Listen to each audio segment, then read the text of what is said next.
मैं मोमिन असलम। मैं सब याकूब। आप देख रहे हैं world real reaction YouTube channel. अगर आपको हमारी वीडियो अच्छी लगे चैनल को ज़्यादा से ज़्यादा लाइक शेयर और सब्सक्राइब करें। तो चलते हैं आज की वीडियो का टाइटल है कल किसी काम की वजह से वीडियो नहीं बना सके, तो आज वीडियो आइए इसलिए लाइक शेयर शुरू कर दें। तो चलते हैं। तारड़ records Modi's review that Ram bhakts are waiting for 550 years 550 of temple in Ayodhya. यहाँ के 5.5 साल से लोग ये वेट कर रहे थे। अब इनकी ये सफलता एक किस्म मिली है, कामयाबी है, ये अचीवमेंट भी हो सकती है। तो खैर देखते हैं क्या कहते हैं तारड़ साहब इस पर। जी हेलो दोस्तों, मैं हूं कमर चीमा और दोस्तों जिस तरह के आप देख रहे हैं मेरे साथ मौजूद हैं साजिद तारड़ साहब। तारड़ साहब, सबसे पहले तो आपके वक्त का बहुत शुक्रिया sir. My pleasure, thank you Cheema साहब। तारड़ साहब, कल एक डेवलपमेंट हुई है जो कि बड़ी डेवलपमेंट है, और वो ये है कि भारत के वजीर आजम नरेंद्र मोदी अयोध्या गए थे और वहाँ पे उन्होंने कहा कि जो 22 जनवरी आ रही है अगले महीने, उसमें सारा जो मुल्क है वो दिवाली मनाए अक्रॉस द कंट्री, क्योंकि उस दिन राम टेम्पल की सेरेमनी होगी। तारड़ साहब, उन्होंने ये भी कहा कि जो राम भक्त हैं उन्होंने 550 साल इंतजार किया है इस दिन का। अब जारी बात है इस हवाले से बड़ी इंडिया के अंदर, क्योंकि यहाँ पे मस्जिद थी, मस्जिद गिरा के फिर ये मंदिर बन रहा है और इसकी सुप्रीम कोर्ट ने इसको वैलिडेट भी किया हुआ है। तारड़ साहब, आप इसको कैसे देखते हैं? बल्कि फरवरी में प्राइम मिनिस्टर मोदी जो हैं वो अबू धाबी के अंदर भी एक मंदिर का इफ्तिताह करने जा रहे हैं। ये जो एंगल है भारत के वजीर आजम की पॉलिटिक्स का कि मजहब को बहुत ज्यादा कर रहे हैं लेकिन उनको रिस्पांस भी बड़ा मिल रहा है, शायद उसकी वजह इस पर जरा मैं चाहता हूँ कमेंट करें, क्योंकि इकोनॉमिकली इंडिया ग्रो कर रहा है, तो अगर वो मजहब जो है और आइडेंटिटी एंड हिस्ट्री की बातें कर रहे हैं तो लोग उसको सब्सक्राइब कर रहे हैं। How do you see this, ये जो ट्रेंड है एंड ट्रांसफॉर्मेशन जो है भारत के अंदर, इसको, और पर्टिकुलरली ये जो उन्होंने कहा कि 550 साल हम इंतजार कर रहे थे इस दिन का कि यहाँ पे हम ये मंदिर बना सकें। तारड़ साहब, do you think this is a changing India? It already has changed India, matter of fact, Cheema साहब। अब मैं कुछ चीजें बताना चाहूंगा आपको कि दुनिया किस डायरेक्शन पे जा रही है। मैं जिस मुल्क में बैठा हूं, इन्होंने बड़ी कोशिश करके अपने सिस्टम से मजहब को निकाला था। इन्होंने क्रिश्चियनिटी को निकाला था बड़ी मुश्किल से, क्योंकि क्रिश्चियनिटी वाज पोप का, आपको पता है, जो रुतबा था, सिलसिला था यूरोप में, और उसके बाद कैथोलिक रिलीजन में वो सारा सिलसिला। तो इन्होंने बड़ी मेहनत के साथ ये सारी चीजें निकाली थी। लेकिन जिस कंट्री में मैं बैठा हूं वहां पे डेमोक्रेसी है। डेमोक्रेसी का फंडामेंटल्स ये होते हैं कि एक पढ़े लिखी सोसाइटी जिनको पता हो कि वोट किस तरह इस्तेमाल करना है, what is the meaning of vote. तो वो अब वहां पे वो सिस्टम कोलैप्स कर रहा है, क्योंकि सिस्टम बहुत पुराना है, इसको रिफॉर्म नहीं किया गया। मोदी साहब के बारे में अच्छा, ये सारा फार्मूला या डेमोक्रेसी का हर जगह आप फिट नहीं कर सकते। जिस तरह मिडिल ईस्ट का मिजाज ही बिल्कुल डिफरेंट है। अब इस तरह अगर देखा जाए तो भारत के अंदर पहले जो कांग्रेस पार्टी है या दूसरी पार्टियां हैं वो मुसलसल अपने आप को सेकुलर समझती रही हैं, सेकुलर करते रहे हैं, और उसके बाद तरक्की नहीं कर सके। उसकी वजह यह कि कोलिजन गवर्नमेंट्स बनती थी, और जो कोलिजन गवर्नमेंट्स होती हैं वो डिलीवर कुछ नहीं कर पाती। वो जिस तरह मैं यहां पे मिसाल देना चाहूंगा, जिस तरह फ्लेवर ऑफ डेमोक्रेसी में अब कांग्रेस के निचले हाउस के अंदर रिपब्लिकन है, सेनेट के अंदर डेमोक्रेट्स है, तो कुछ भी डिलीवर नहीं किया जा रहा। बिल्कुल they have come to the dead end. तो दर हकीकत तरक्की मुल्क तभी करते हैं जब एक पार्टी स्ट्रांग हो, और वो चाहे अच्छा नेशनलिस्ट होगी तो मुल्क तरक्की कर जाएगा, करप्ट होगी तो वो खत्म हो जाएगा। फिर उसमें 50-50 सारा कुछ चलता है। उसमें यह नहीं होता कि कोलिजन गवर्नमेंट है, सारा दिन तकरीरें करके तो घर चले जाते हैं, डिलीवर कुछ नहीं करते। अब बीजेपी, मैं समझता हूं पहली दफा एक ऐसी गवर्नमेंट आई है जिसके पास ओपन मेजोरिटी थी, और उसमें अब यहां पे देखें, जज्बात एक अलग चीज है, ऑन ग्राउंड रियलिटी एक अलग चीज है। हिंदुस्तान, भारत जो है, मेजोरिटी कौन है वहां पे? हिंदू। सबसे पहले मोदी साहब ने कहा, उनका प्लान ही ये है कि मेजोरिटी में से मेजोरिटी के वोट लेंगे, हमें माइनॉरिटी की जरूरत ही नहीं। मेजोरिटी में से मेजोरिटी के वोट ले लेंगे, उन्हें जरूरत ही नहीं है, उनको डिलीवर कर जाते हैं, उनका डिलीवर हो रहा है सारा कुछ। और उसमें अगर जो उनका फार्मूला है वो बिल्कुल फिट भी बैठा है कि भारत ने तरक्की भी बहुत की है। इकोनॉमी उनकी देख लें आप, 600 बिलियन से ज्यादा उनका इस वक्त फॉरेन एक्सचेंज है, और तरक्कियां 7.6% उनकी इकोनॉमी ग्रोथ। देखें वो जिस तरीके से they are flexing the muscles. अब अगर वो मोदी साहब को चीजें वो सर्व, ये तो उसका अच्छा दूसरा इलेक्शन का साल, इलेक्शन का फायदा भी लेंगे वो इस पे, जाहिर है of course.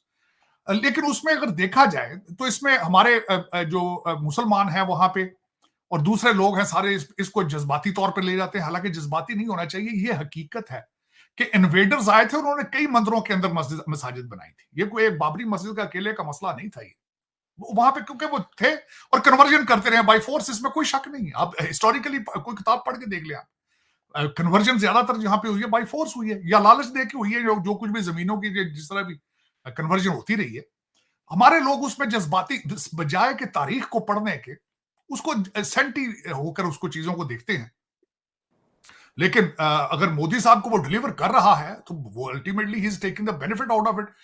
That can be a religious move, that can be a political move as well. लेकिन जिस तरह उन्होंने अब मैं जिस तरह उनको देखता हूं कि the way they are they playing their foreign policy strongly wisely, the way they are economic policies में स्ट्रेटेजिक ऑटोनॉमी उनकी, जिस तरीके से मैं देखता हूं मुसलसल उस चीज को, जिस तरीके से वो ग्लोबल साउथ को लेकर चल रहे हैं, जिस तरीके से वो एक असला प्रोड्यूस करने के वो सिलसिले में है, जिस तरीके से वो लिथियम को एक्वायर कर रहे हैं, जिस तरीके से वो पेट्रोलियम अपनी सेफ्टी चाहते हैं, इन्फ्लेशन ना आए, जिस तरीके से अपने वो सी रूट्स को प्रोटेक्ट कर रहे हैं, तो they are almost they are achieving the target of being a super power.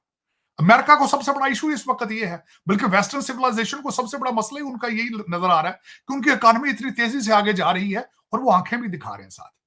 और दूसरा मैं सबसे ज्यादा, मैं क्योंकि खुद एक इमिग्रेंट हूं, जो मैं सबसे ज्यादा बात उनकी प्रेज करता हूं कि Indian diaspora is the strongest diaspora on the planet, regardless any country you pick up. कोई भी, आप भारत देख लें ना, कनाडा देख लें, अमेरिका देख लें, यूके देख लें, आप साउथ अफ्रीका देख लें। साउथ अफ्रीका का पिछला जो प्राइम मिनिस्टर था जो उनका, उसका वो गुप्ता, क्या नाम था उसके साथ, गुप्ता साहब थे, जो बहुत बड़े वहां पे वो जिनके ऊपर करप्शन के चार्जेस थे। दुबई देख लें आप, दुबई देख लें आप, वहां पे देख लें इंडियन डायस्पोरा की अमीर तरीन डायस्पोरा, स्ट्रॉन्गेस्ट तरीन है। अबू धाबी में जिसकी हम अभी बात कर रहे थे कि वहां पे मंदिर सबसे बड़ा बन रहा है, आप उसकी मिसाल देख लें, उसके पीछे क्या है, उसके पीछे डायस्पोरा है। न्यू जर्सी के अंदर बहुत बड़ा मंदिर बन रहा है इस वक्त, अमेरिका का सबसे बड़ा मंदिर, वो भी डायस्पोरा बना रहे हैं, वॉलंटियरिज्म कर रहे हैं, they are committed to their cause, they are committed to the religion, they are committed to India. इससे सीखना होगा आपको। मैं हमेशा यही कहता हूं, मेरे हमारे सुनने वाले सबसे बड़ा मुझसे यही कहते हैं कि पता नहीं शायद ये इंडिया भगत है, ये क्या इंडिया गीत का। और मैं ये कहता हूं सिख लो ना, को कुछ सीखण होता जेते। आपने अफगानिस्तान से भी सीखने की कोशिश की, आपने तालिबान के जश्न मनाए हैं, अगले मुंह ते चुक के मारी जे, उन्हें क्या परा करो, उन्हें क्या अपने मिसाइलों का नाम ही चेंज करो अपने। तो लेकिन ये कि आप सीखें कुछ उनसे।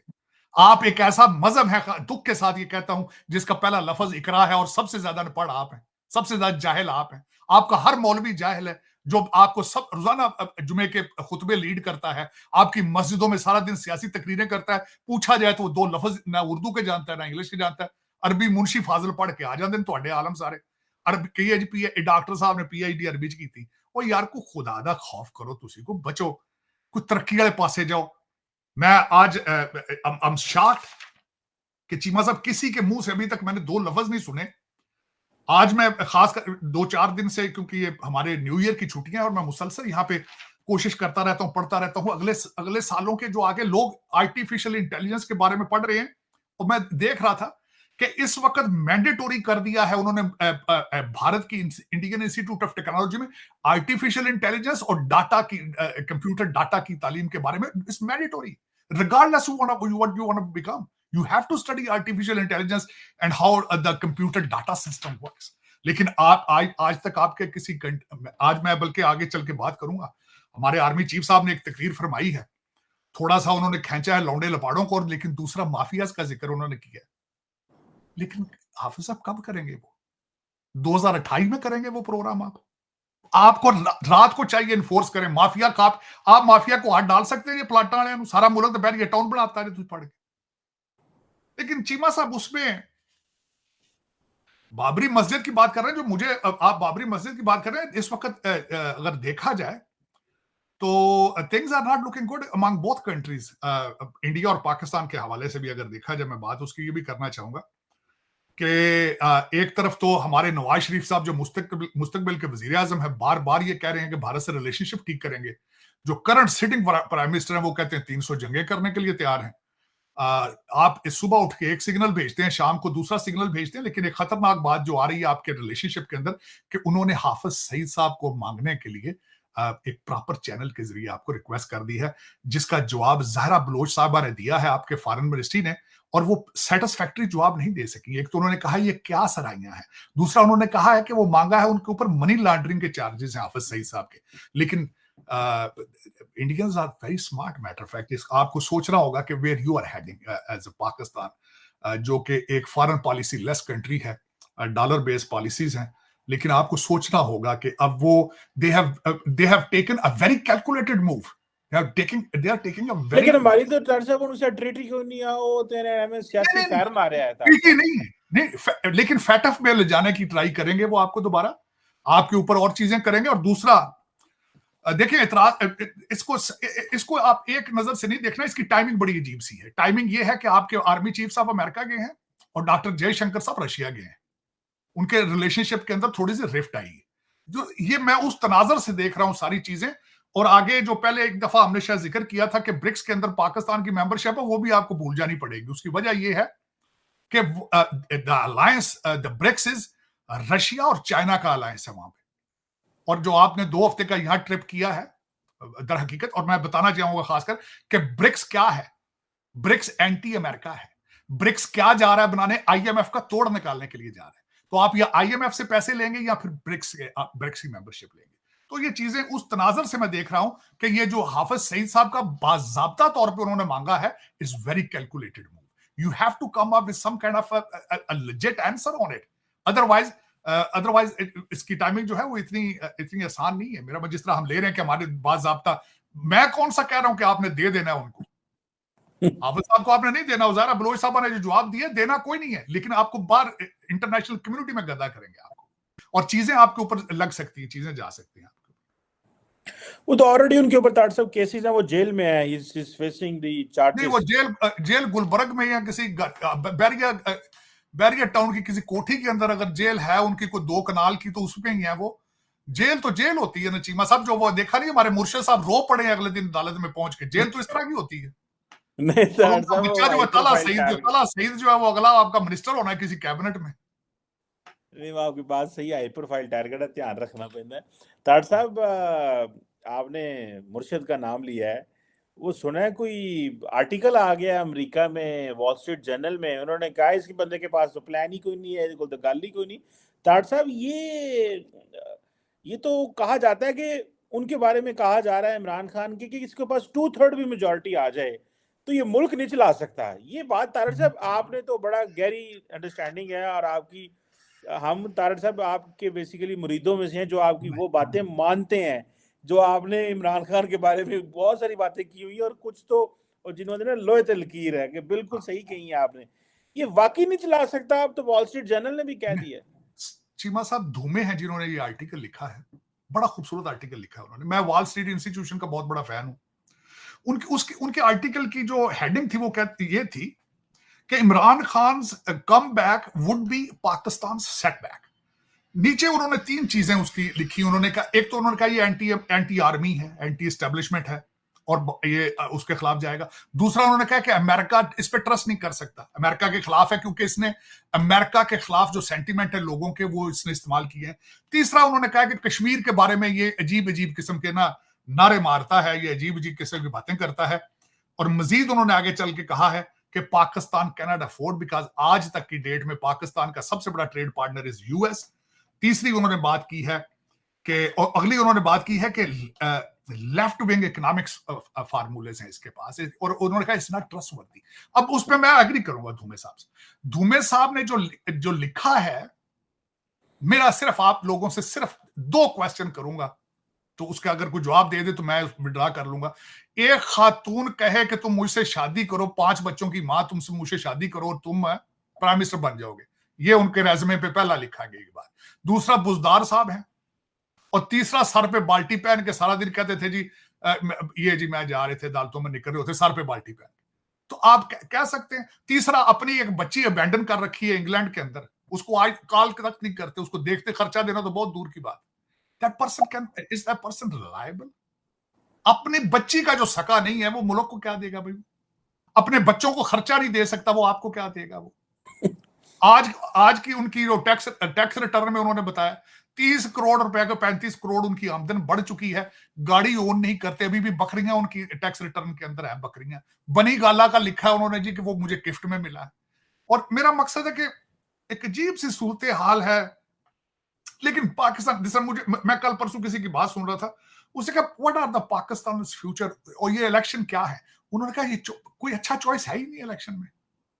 पता है आपकी एस्टेब्लिशमेंट को, पता है आपके पाकिस्तानियों को भी पता है कि पाकिस्तानियों के पास अब कोई चॉइस है ही नहीं है। और जिस तरीके से आज आपके सारे ये पीटीआई के पहले तो सारे पेपर इन्होंने ले लिए, फिर अब सारे सबके सब रिजेक्ट कर दिए इन्होंने। ये क्या इलेक्शन है? इलेक्शन की क्रेडिबिलिटी कोई है? कोई इंटेग्रिटी ऑफ दिस इंस्टीट्यूशन रह गई है? आपका क्या ख्याल है? इंटरनेशनल मीडिया इन चीजों को नहीं देख रहा। और वजीर आजम साहब जो है वो कहते हैं ताजपोशी होनी, इंग्लैंड से बुला के एक बंदे भी ताजपोशी कर रहे हैं। तो आप उस बंदे की क्या रिस्पेक्ट होगी इंटरनेशनल कम्युनिटी के अंदर? जब वो यूनाइटेड नेशंस जाएगा, अमेरिका आएगा, कहीं जाएगा, अगला प्राइम मिनिस्टर जो आइडेंटिफाई आपने कर दिया है, उसकी क्या इंटेग्रिटी होगी? स्टेट ऑफ पाकिस्तान की क्या इंटेग्रिटी होगी? आपकी अदालतों की क्या इंटेग्रिटी है? जो 4-5 अदालतें हैं, मैंने वो लिस्ट देखी है, आपके लाहौर के चीफ जस्टिस साहब का जो दामाद है उसको भी मिल गई है, टिकट मिल गई है। बल्कि जो पेशावर हाई कोर्ट में भाग भाग के जाते हैं, एक वो उमर अयूब साहब का कजन है जो जज वहां बैठा है, वो फैसले दे रहा है। और दूसरा जो है वो मुलाजम रहा पीटीआई के दौर में, वो एडवोकेट जनरल था। क्या क्रेडिबिलिटी है अदालतों की? ये क्या आपका सिस्टम है? चलाने वाले ये क्या चला रहे हैं? ये क्या गोरख धंधा, क्या फ्रॉड बनाया आपने?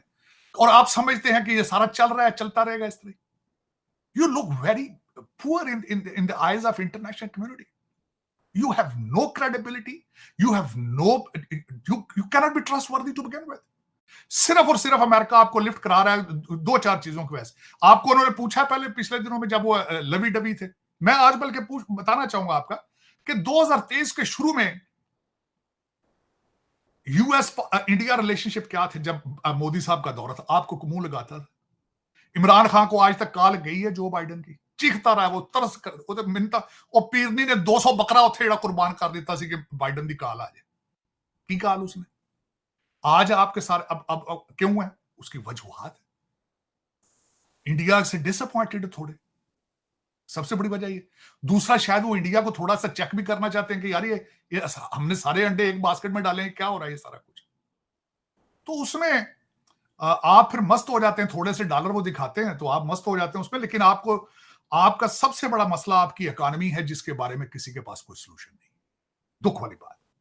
पॉलिटिकल स्टेबिलिटी तो आपकी थी कभी नहीं, जाने कहते हैं ना जी पॉलिटिकल स्टेबिलिटी, पहले कौन सी थी आपकी पॉलिटिकल स्टेबिलिटी? और आपको पता भी है कि अमेरिका जो आपके साथ डील करता है हमेशा मिलिट्री डिक्टेटर्स को दे लाइक हम, क्योंकि वो डिलीवर कर पाते हैं। आपकी सियासी ना नशोनुमा हुई है, ना सियासी पार्टियां हैं, ना उनके अंदर सियासत है पार्टियों के, ना उनके बाहर है।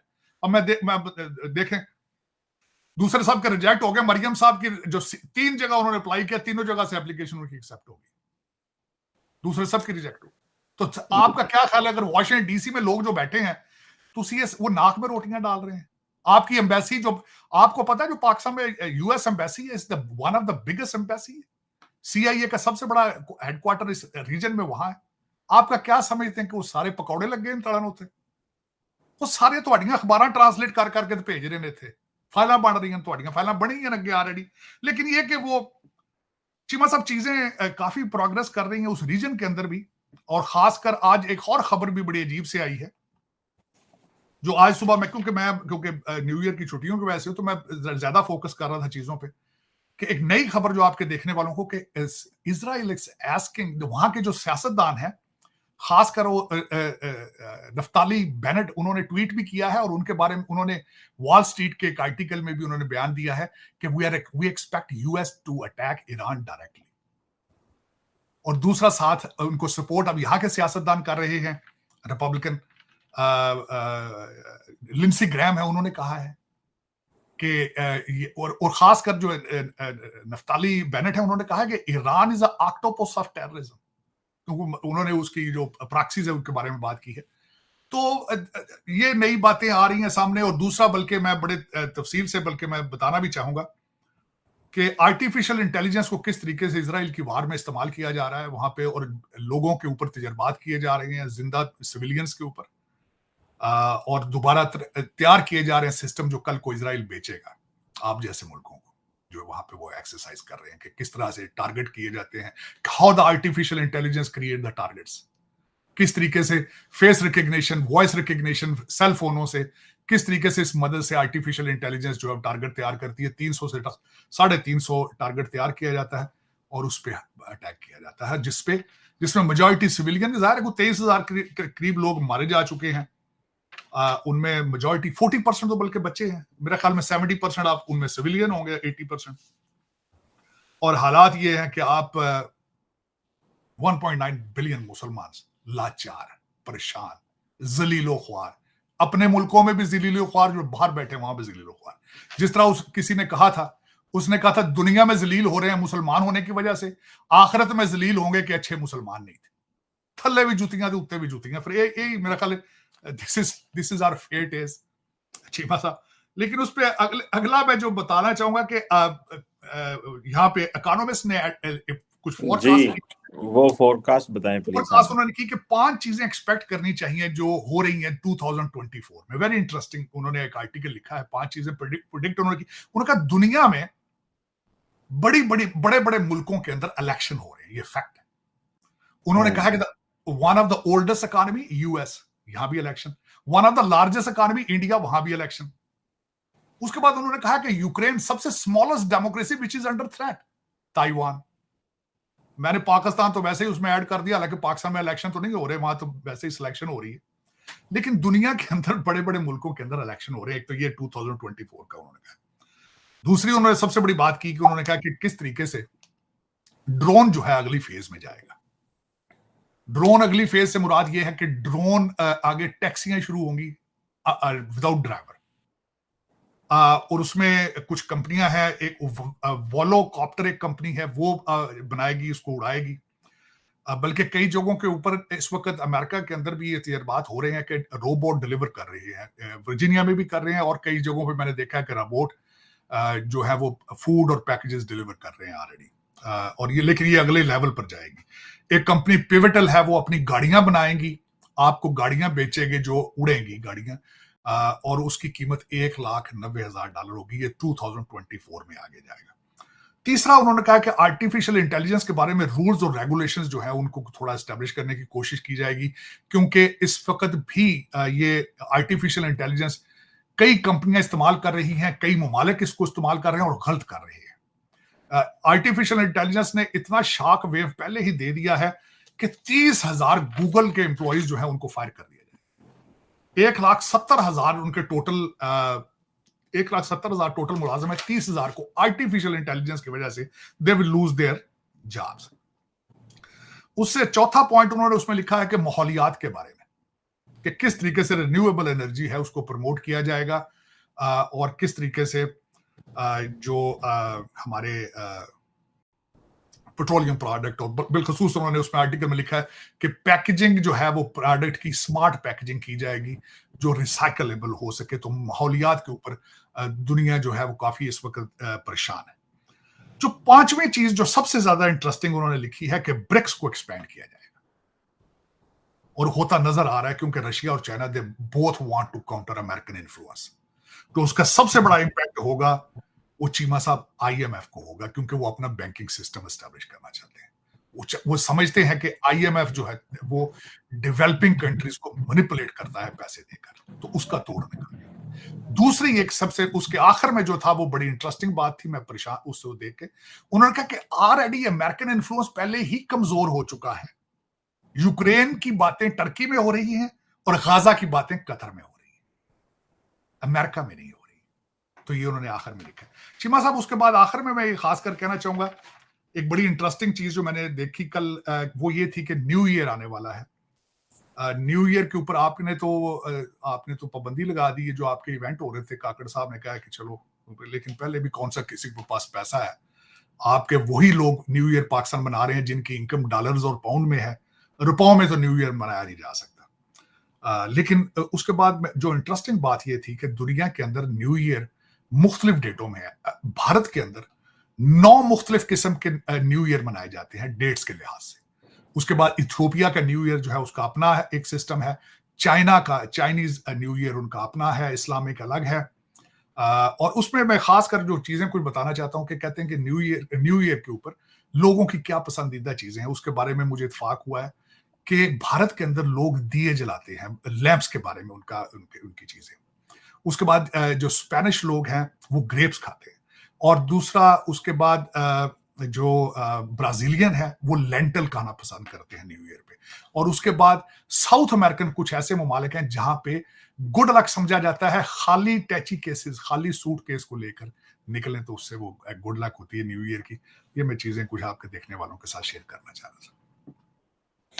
बिल्कुल, थैंक यू तार साहब। ये बड़ी इंपॉर्टेंट डेवलपमेंट्स हैं इन टर्म्स के मुस्तकबिल में क्या होने जा रहा है।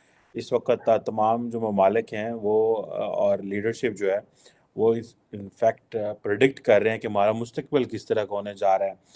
वो आर्टिफिशियल इंटेलिजेंस हो, आईटी का हो, वो कैसे कैसे हमें जो है वो इम्पैक्ट करने जा रही है। हमें कोई समझ नहीं है कि हम ये चीज़ें कैसे होंगी। पाकिस्तान में साइंस एंड टेक्नोलॉजी जो है, हमारे आर्मी चीफ भी और बाकी लोग भी ग्रीन रेवोल्यूशन की बात कर रहे हैं, लेकिन आईटी और टेक्नोलॉजी और आर्टिफिशियल इंटेलिजेंस एंड ड्रोन्स कितना ज़्यादा रोल प्ले करेंगे, इसके लिए जारी बात है एक ये प्रॉपर शायद हमारी यूनिवर्सिटीज़ अब उतनी इक्विप नहीं है।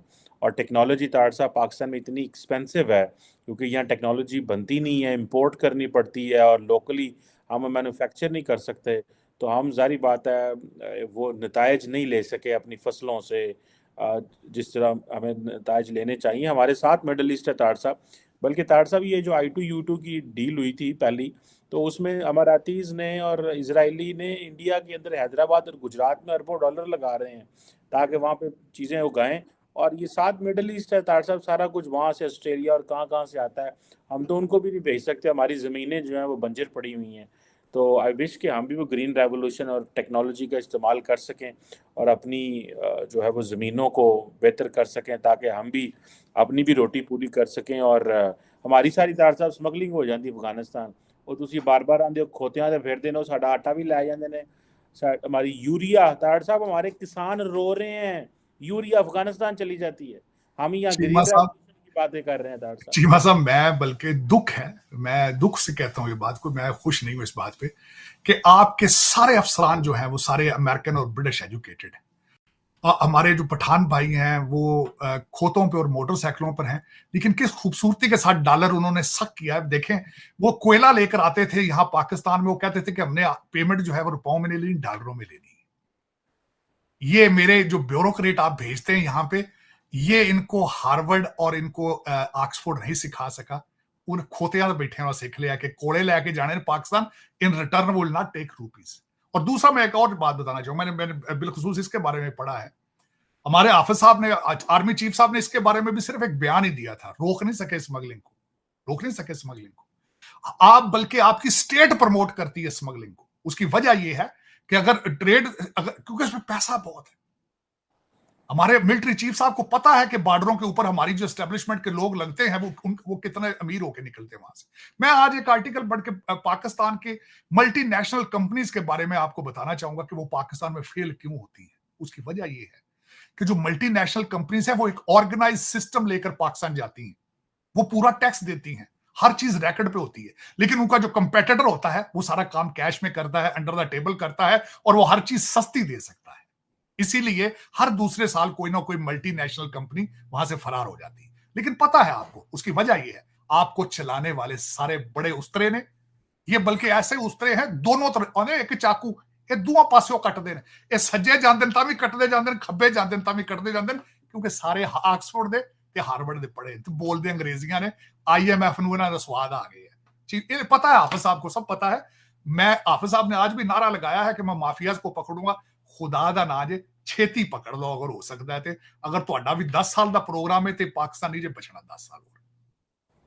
सही बात है तार साहब, ये हमें जो हमारी लीडरशिप है ये इनको सोचना पड़ेगा, उन उन लोगों को सोचना पड़ेगा जो बस वोट दे देते हैं बिरयानी के नाम पे, 5,000 रुपए के नहीं वोट। चीमा साहब वोट नहीं दे, उनके वोट तो पहुंचते ही नहीं कहीं, तो बेचारे वो वोट भावे मैं कहना नाम ही पाण दे तुसी वोटां दा केड़ा जी। वो आपको तो पता लेनिन की थ्योरी पसंद आ गई, वो कहता वोट डालने वाले से वोट गिनने वाला ज्यादा स्ट्रांग होता है। आपके इलेक्शन तो फिर होते ही नहीं है। इलेक्शन का क्या मकसद है कि पहले ही कैबिनेट बन रही हो, बंदा बैठा कैबिनेट बना रहे। यू डोंट चीमा विन साहब बाय है you don't win bye voting, you win bye counting. भाई का यही गल जे।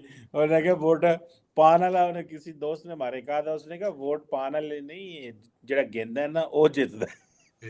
वेरी ठीक है ना। उस तार साहब हमारे तो आपको पता है सियासतदान ही सारे फरिश्ते हैं। इमरान खान, हम तो नवाज शरीफ और जरदारियों को कहते हैं ना, वो क्या करते हैं। इमरान खान हुकूमत में था, डस्के में इसकी पार्टी के लोग चिट्टे दिन इलेक्शन कमीशन का स्टाफ 24 घंटे के लिए अगवा करके ले किडनैप हो गया गए। बिल्कुल, बल्कि बहाना किया गया था कि उनके फोन बंद हैं, वो फोन नहीं उठा रहे थे। बहाना किया गया कि धुंध की वजह से वो 2 दिन बाद पहुंचे हैं इस्लामाबाद।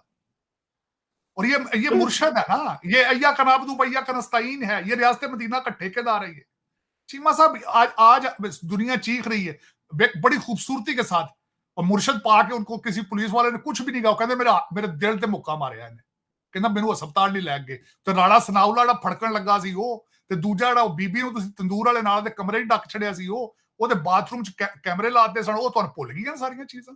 ਹੁਣ ਤੁਸੀਂ ਕਹਿੰਦੇ ਹੋਗੇ ਇੰਜ, लेकिन बड़ी ये ट्विटर कंपनी है असल में चीमा साहब, ये ट्विटर पार्टी है। 1,25,000 वॉलंटियर है और हर एक का 10-10 जाली अकाउंट है। ये इसी पे चल रही है, इसी पे चलना है। इनको तो अवार्ड ऑफ टेक्नोलॉजी देना चाहिए। इनको तो पता नहीं क्या बात है, ट्विटर वालों को नहीं पता चल रहा है या माइक्रोसॉफ्ट वालों को, इनको तो ठेके दे देने चाहिए आगे फ्यूचर के। ये जितने लौंडे लपाड़े अमीर घरों के जो बिगड़े हुए बच्चे, इनको तो ठेके मिलने चाहिए ट्विटर के। सही कहा तार साहब। लेट्स सी क्या बनता है तार साहब। पाकिस्तान का इलेक्शन आ रहे हैं, इंटरेस्टिंग टाइम्स हैं। इंशाल्लाह आपसे बात होती रहेगी। थैंक यू वेरी मच तार साहब। It's always pleasure talking to you sir. बहुत शुक्रिया आपके बात का। बहुत एस्टेब्लिशमेंट है और ये उसके खिलाफ जाएगा। दूसरा उन्होंने कहा कि अमेरिका इस पे ट्रस्ट नहीं कर सकता, अमेरिका के खिलाफ है, क्योंकि इसने अमेरिका के खिलाफ जो सेंटीमेंट है लोगों के, वो इसने इस्तेमाल किए। तीसरा उन्होंने कहा कि कश्मीर के बारे में ये अजीब अजीब किस्म के नारे मारता है, ये अजीब अजीब किस्म की बातें करता है। और मजीद उन्होंने आगे चल के कहा है कि पाकिस्तान कैन अफोर्ड, बिकॉज आज तक की डेट में पाकिस्तान का सबसे बड़ा ट्रेड पार्टनर इज यूएस। तीसरी उन्होंने बात की है कि, और अगली उन्होंने बात की है कि लेफ्ट विंग इकोनॉमिक्स फार्मूलेज है इसके पास, और उन्होंने कहा इट्स नॉट ट्रस्टवर्दी। अब उस पर मैं एग्री करूंगा धूमे साहब से। धूमे साहब ने जो लिखा है, मेरा सिर्फ आप लोगों से सिर्फ 2 क्वेश्चन करूंगा, तो उसका अगर कोई जवाब दे दे तो जी दोस्तों वीडियो होगी ख़त्म। अच्छा, तारिक साहब ने बहुत काफ़ी बातें की हैं। पहले तो बात यह है कि वो इंडिया को इस बात पर सराह रहे हैं, आई थिंक, कि वो जो है मतलब मोदी साहब जो उनका स्पेशल जो हिंदुस्तान की मेजॉरिटी, उनकी मेजॉरिटी का मकसद यही था ना, हिंदुओं को मतलब कि हिंदुओं का दिल जीतने वो कामयाब हो गए।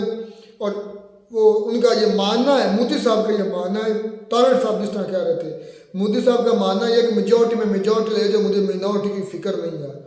तो मैं कहता हूँ तारिक साहब ने कोई बात मेरे लिहाज से अच्छी नहीं की, कि जितने वो पॉपुलर है ना मोदी साहब हिंदुओं में, उतने ही वो पॉपुलर मुसलमानों में भी है। ये जो बात है बाबरी मस्जिद के लिहाज से 550 साल बाद ये मनाया जाएगा और वो हिंदुओं का दिल जीत चुके हैं और हिंदू उधर मेजॉरिटी में, मैं ये कहता हूँ कि उन्होंने अगर ये काम करना होता तो उनके पास आज देख लें, आज उनको 10 साल मुकम्मल होने वाले हैं, तो 10 साल हो गए हैं। अगर उन्होंने ये काम करना होता, हिंदुओं का दिल जीतने होते या जो भी करना होता, पहले 5 साल का टर्न होता उसमें कर ले। लेकिन उन्होंने एक प्रॉपर चैनल के थ्रू, एक प्रॉपर, ये आज का केस नहीं चल रहा, ये तो 100 साल 550 साल पुराना केस चल रहा है, लेकिन आज इसका फैसला हुआ है। तो ये मोदी साहब की बदौलत थोड़ी हुआ, ये तो कब का फड्डा चल रहा है, कब का ये मसला चल रहा है, जिसकी वजह से उन्होंने, मुझे नहीं तारिक साहब की ये बात सेटिस्फाइड किया। उन्होंने तारिक साहब ने कहा कि मोदी साहब का मानना ये है कि मेजॉरिटी में मेजॉरिटी हासिल करो। ऐसा लगता है आपको? बात तो बेमिसाल क्या है, कुछ हद तक तारिक साहब की बात जो है ना वो अकल में आती है। जैसे उन्होंने कहा दुबई का नाम लिया, वहाँ पर मंदिर बन रहा है, हाँ उनका इफ्तार करने जा रहे हैं। और न्यूयॉर्क जर्सी में अमेरिका का सबसे बड़ा मंदिर बन अच्छा, रहा है। चीज़ उन्होंने की, उनकी ये बात मानने लायक है कि जो उन्होंने इख्तियारात मुल्क में तो इस्तेमाल करने ही थे वो किए, जो उन्होंने अपने ताल्लुकात बाहर अच्छे बनाए ना दूसरे मुल्कों में, वहाँ पर भी वो मज़हब को घुसेड़ रहे हैं जहाँ जहाँ पर हिंदू आबादी है मेरे भाई। कहाँ पर?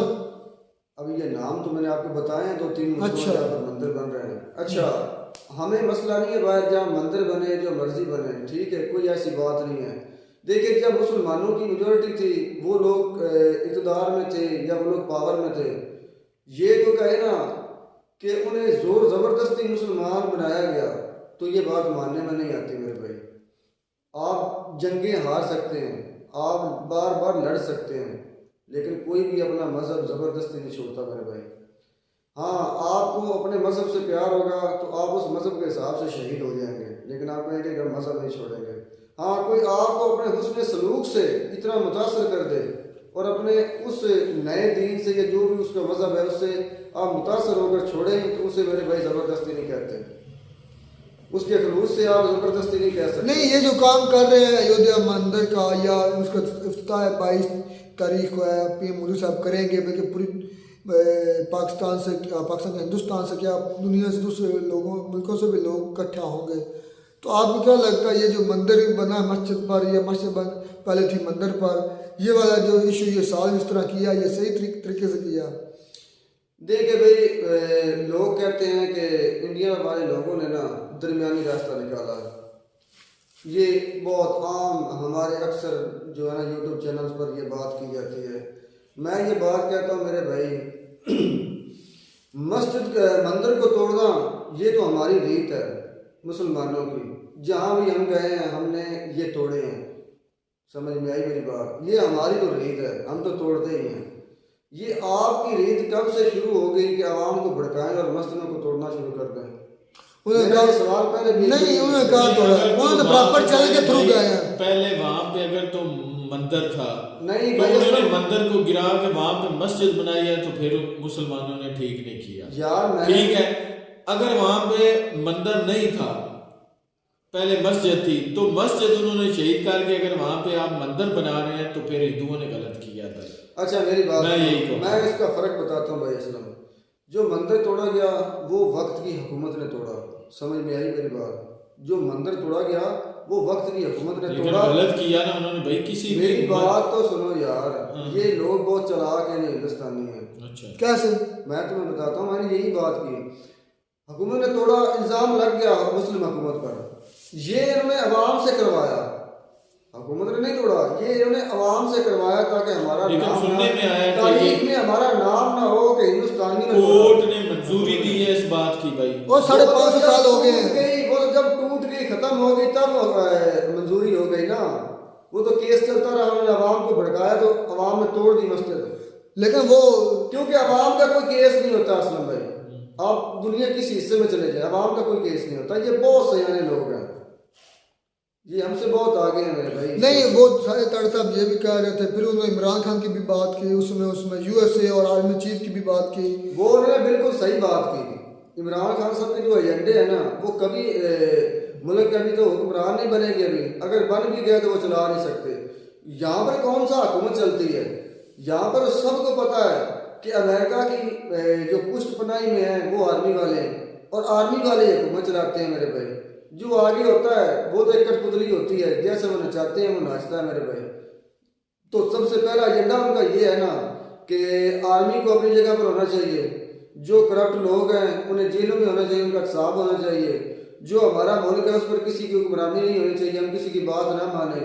हमारा मुद्दा जो कश्मीर का है वो आलमी सतह पर जैसा उनका केस है उसके हिसाब से मुकम्मल हल होना चाहिए। कौन सा कश्मीर? जम्मू कश्मीर की बात कर रहे हैं, इंडिया वाला? हाँ जी। तो भाई वो तो आप खुशहाल है, उनका मुद्दा क्यों छेड़ना चाहिए? हमें तो वो अपने कश्मीर आपने का छेड़ना बात की, चाहिए। मेरी बात सुनो, आपने बात की इमरान खान साहब की, तो मैंने उसके एजेंडे जो है वो मैंने आपको बताया। फिर ब्रिक्स की बात भी हुई, तारिक साहब ने बातें काफ़ी हुई हैं, लंबी चौड़ी वीडियो थी, आधा घंटा बैठ कर भी थक गया।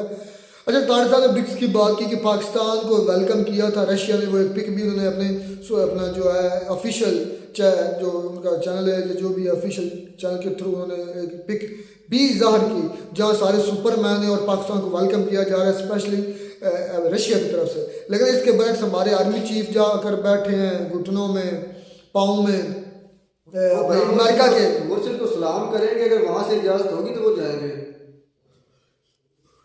सीधी सी बात है। वो ब्रिक्स जो वो तो कह रहे हैं कि एंटी, एक तो एंटी है अपना यूएसए है, अमेरिका है, दूसरा है वो एंटी IMF है, वो तो IMF के खिलाफ कोई सेटअप लाना चाहते हैं।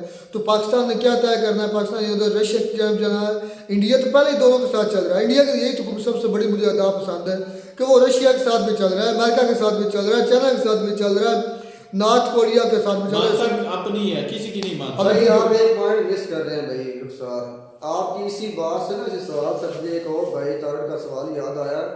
उन्होंने कहा कि ये इंडिया वाले अब आंखें दिखाते हैं अमेरिकन को, समझ में आई मेरी हाँ। तो सही बात है, तो वो सही कह रहे हैं। पॉइंट आप छोड़ रहे हैं ना, वो अपनी इकोनॉमी में स्ट्रांग है, वो दिखाते हैं कि तो वो तभी दोनों के साथ चल रहे हैं ना मेरे भाई। अब अमेरिका की मजबूरी है उनके साथ चलना, क्योंकि आलमी मंडी में अगर उन्हें सरवाइव करना है तो इंडिया में उनको साथ चलना पड़ेगा मेरे भाई। ऐसे है पाकिस्तान को पहले इतना स्ट्रांग होना पड़ेगा, तब वो ऐसी बात कर सकते हैं मेरे भाई। एक बंदा बैठा है सामने आपके नीचे आपके कदमों में, उसकी और इज्जत है, और जो आपके साथ आपके बगल में बैठा आपके सोफे पर बैठा उसकी और इज्जत है। ये सेम चीज़ है, अमेरिका के कदमों में बैठा है पाकिस्तान नीचे फर्श पर, और जो इंडिया है वो उनके बगल में उनके शाना बशाना उनके बराबर बैठा है सोफा पर। ये बराबर नहीं आया, नहीं बराबर ही है। अगर वो उनको सामने आके दिखा रहा है, उनको कह रहा है कि मैं अपने जो लोगों के मफाद के लिए जो मर्जी करूँ, तो वो बराबर है, चाहे उस इकॉनमी के लिए अभी पीछे है, लेकिन वो बराबर है, बातों से बराबर है, उनकी मैशे से बराबर है। अगर बात की जाए चाइना अमेरिका बराबर है, नहीं बराबर है यार, बातों से बराबर भी है, अमाल से बराबर है, उनके अमाल है ऐसे। वो भीख नहीं मांगते जाकर अमेरिका से, ना वो भीख मांगते रशिया से। हाँ ट्रेड करते हैं, लेन देन है सबसे, लेन देन सबसे, भीख किसी की नहीं। ये तारड़ साहब ने काफ़ी लंबी बातें भी की, कमर चिमर साहब ने बड़े शानदार सवाल किए थे, शानदार थी सारी की सारी वीडियो। और मैं ये समझता हूँ कि जो PM मोदी साहब को जो पॉपुलैरिटी मिल रही है वो उनके अमाल की वजह से है, और दुनियावी पॉपुलैरिटी उन्हें भी वो मुबारक हो। मिलता नहीं वीडियो में, नाटक, तब तक दीजिए इजाज़त, अल्लाह।